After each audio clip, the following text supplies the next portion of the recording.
You have spent 40, maybe 50 years of your life doing exactly what you were supposed to do.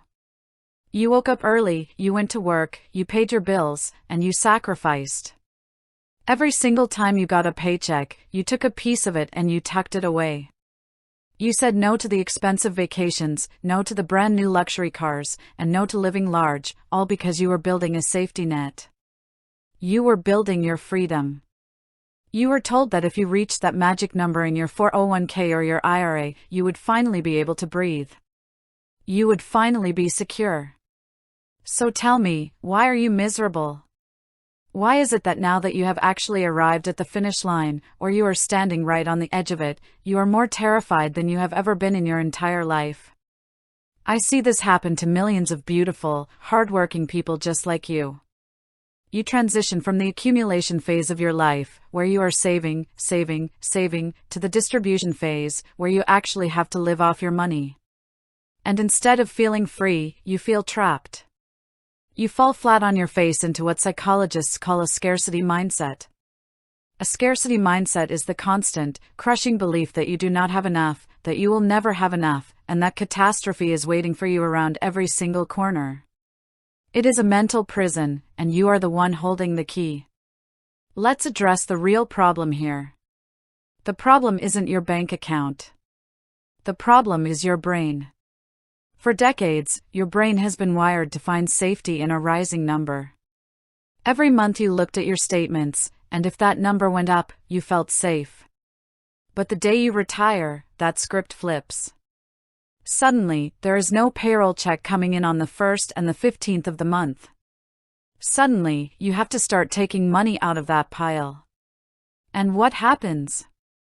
You panic. You start tracking every single penny as if you are destitute. You stop going out to dinner with your friends. You refuse to visit your grandchildren because plane tickets cost too much. You turn off the air conditioner in the dead of summer and sit in the heat, all to save $20 on your electric bill.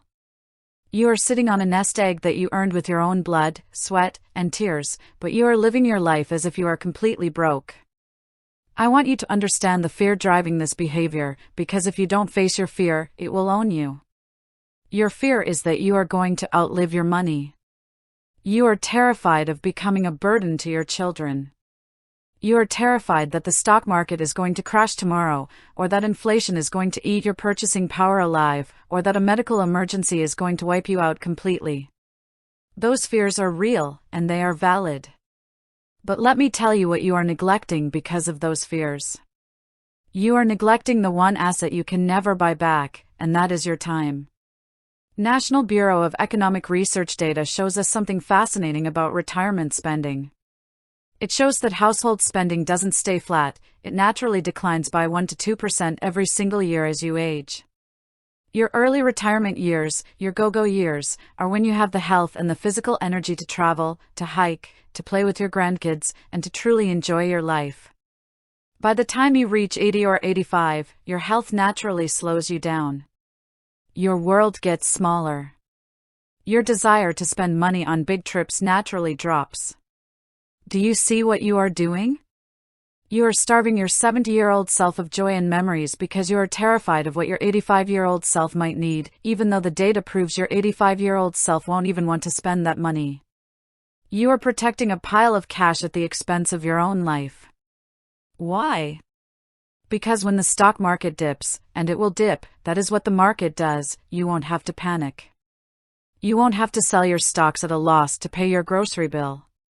You can look at your cash bucket and say, I am safe for the next 3 to 5 years. My lifestyle is secure. That liquidity gives your brain the permission it needs to calm down. Second, I want you to stop treating your retirement fund as one giant, terrifying pot of gold that you are forbidden to touch. I want you to bucket your money. Create a specific joy account. This is money explicitly earmarked for the things that bring meaning to your life right now. If your retirement plan says you can safely withdraw 4% a year, take a fraction of that and dedicate it solely to experiences. Tell yourself, this money belongs to my grandkids' plane tickets. This money belongs to that anniversary trip. When you give your money a specific purpose that is tied to your values, the guilt of spending it completely evaporates. Third, if the thought of stopping work completely and relying solely on your investments sends your anxiety through the roof, then do not retire cold turkey. There is no law that says you have to stop working on your 65th birthday. Look into a bridge strategy.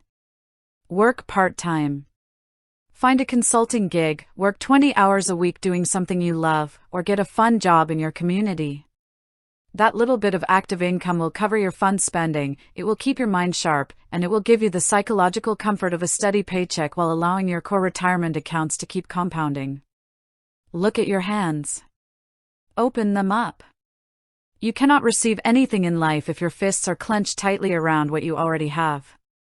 Holding onto your money out of fear doesn't protect you, it robs you of the very retirement you spent your whole life working to achieve. You did the hard part. You saved the money. Now, you have to do the truly brave part, you have to give yourself permission to live the life that money was meant to buy. Stand up, take control of your thoughts, face your fears with facts, and start owning your power, your money, and your future today.